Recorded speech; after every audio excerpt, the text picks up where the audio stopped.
Hello, my name is Stacey Arnold, and I am a results team subject matter expert for clinicaltrials.gov with the National Library of Medicine at NIH. In this series of presentations, I will be discussing the role and importance of clinical trial registration, results reporting, and data sharing. Throughout this series, we'll be covering the following topics: the background of trial registration and results reporting, and the current policies that shape the nature of that reporting, the process of registering trials on clinicaltrials.gov, and then the process for reporting results, and finally, current efforts to modernize clinicaltrials.gov to ensure that it continues to meet the needs of all who are involved in the clinical trial enterprise. In this first part of the series, I'll describe the background and current policies that have contributed to requirements for disclosure of clinical trial information. Topics for this session include the importance of disclosing clinical trial information via registries and results databases, the basics of registration and results reporting, and an introduction to clinicaltrials.gov. Disclosure of clinical trial information through a public database is important because relying on journal publication alone can lead to misrepresentation of results. For example, trials with unfavorable results frequently go unpublished. This selective publication of trials can inflate the efficacy of an intervention. For example, Turner et al. Studied the selective publication of antidepressant trials registered with the FDA. They found that of 74 studies involving 12 antidepressants, approximately one-third remained unpublished. Published studies included 37 of 38 studies that were viewed by the FDA as having positive results, but only 14 of 36 trials that were viewed as having negative or questionable results. 11 studies in this latter set put a positive spin on the outcomes. The graphic to the right represents these data. Published studies that were seemingly faithful to FDA findings are represented in solid blue, while published studies that seem to reinterpret mixed or negative results are represented by a crisscross pattern. As you can see, there was a strong publication bias for positive results, as well as a tendency to skew the interpretation of results in a positive direction when they were less favorable. Another reason public disclosure of clinical trial information is important is that pre-specified outcome measures are often selectively reported in journal articles. In a study of the COX-2 inhibitor Celebrex, outcomes were pre-specified to look at results comparing the intervention to other NSAIDs after incremental periods of follow-up, including 6 and 12 months. However, the resultant publication only reported the results up to 6 months, at which time Celebrex appeared to be outperforming its competitors in its avoidance of ulcer-related complications. However, by 12 months, Celebrex was not the most successful treatment. In fact, almost all ulcer-related complications that occurred over the final 6 months of the trial were in users of Celebrex. A final reason public disclosure of clinical trial information is important is that outcome measure analyses are too often modified for journal publication to promote favorable results. In a review by Vegula et al. Of published trials studying the use of Neurontin for off-label applications, 8 of 12 publications revised the primary outcome measures that were pre-specified in the protocol.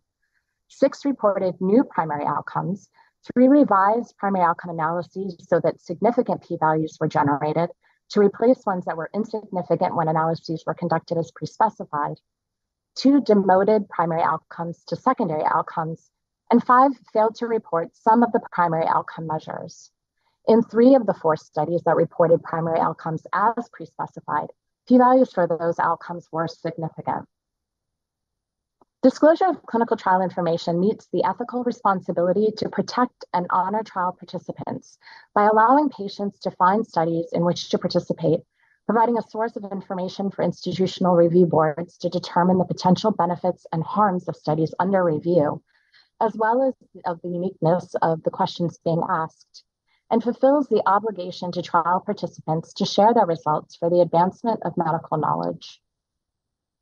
Disclosure can drive scientific advancement by promoting research integrity, supporting evidence-based medicine, and ensuring the effective allocation of resources. It promotes research integrity by facilitating the documentation of protocol changes to ensure consistency with published results, and providing transparency through the life of the trial. It supports evidence-based medicine by allowing medical professionals and researchers to identify relevant studies and track results. And it ensures the effective allocation of resources by providing investigators and institutional review boards with resources to work more efficiently and promote the effective use of study participants. When we talk about clinical trial registration, we're referring to the process of submitting and updating summary information about a clinical study protocol to a structured web-based registry that is accessible to the public. A registered record includes information about the recruitment status for the study, the eligibility criteria, and the contacts who can provide information about enrollment. When we talk about results reporting, we're referring to the process of submitting and updating summary information about the results of a clinical study to a structured, publicly accessible web-based results database. The registration and results reporting processes parallel the life cycle of a clinical trial. Once a trial protocol is reviewed and approved by an institutional review board, initiation of the study aligns with initial trial registration. As the study proceeds and milestones are met, or the study protocol is revised, updates are submitted for the registered trial to reflect changes to the recruitment status, to enrollment, to the start and completion dates, and to the pre-specified study protocol. Once data have been collected and analyses have been completed for outcome measures, results reporting deadlines are met and coincide with initial results reporting and the subsequent completion of full information in the record. Registration and results reporting are steps in a trial reporting system toward the eventual sharing of individual participant data, or IPD. Prospective registration of trials documents their existence and allows interested parties to track their progress. It allows verification of study protocol information and tracking of changes to the registered study protocol. And it allows researchers to evaluate the types of trials that are being conducted at any one time.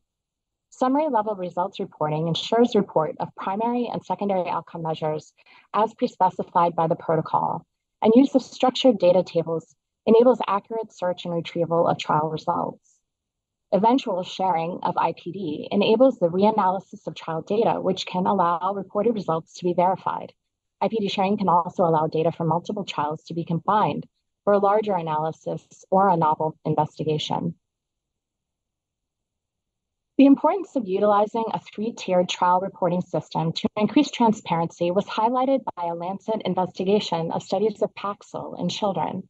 Selective reporting of trial data by GSK led to misinterpretation of results when only one of more than 5 studies was published and was promoted as demonstrating remarkable efficacy and safety of Paxil in the treatment of adolescent depression, despite mixed results.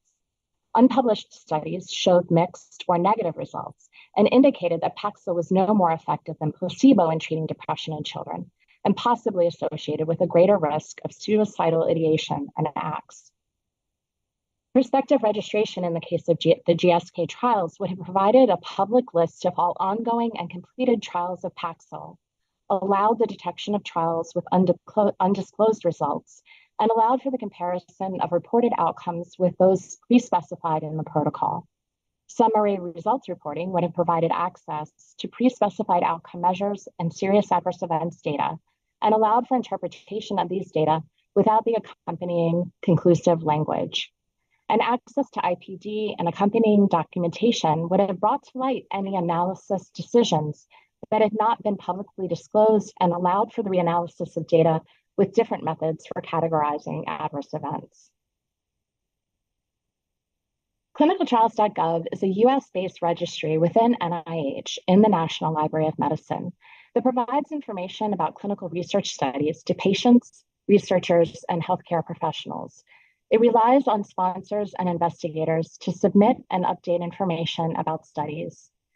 It stores and organizes trial information so that anyone can search and access information about a study, including the study name and description, the disease or health problem being studied, who can join an ongoing trial, and how many participants are needed, and what researchers learned from the trial once it was completed.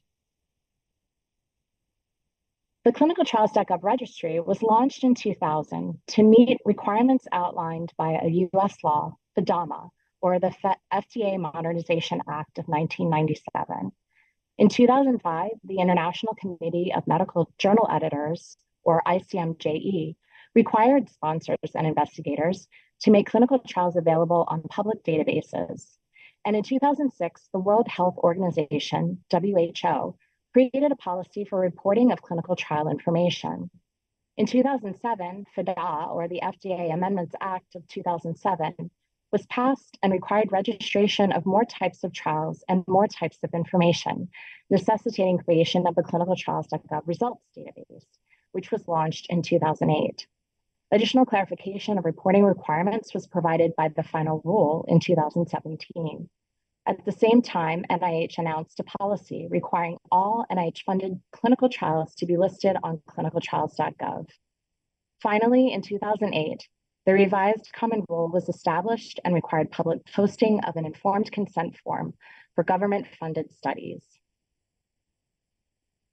The requirements of the final rule, NIH policy, and ICMJE policy differ and are significant considerations for researchers looking to be compliant, maintain funding, and publish the results of their clinical trials.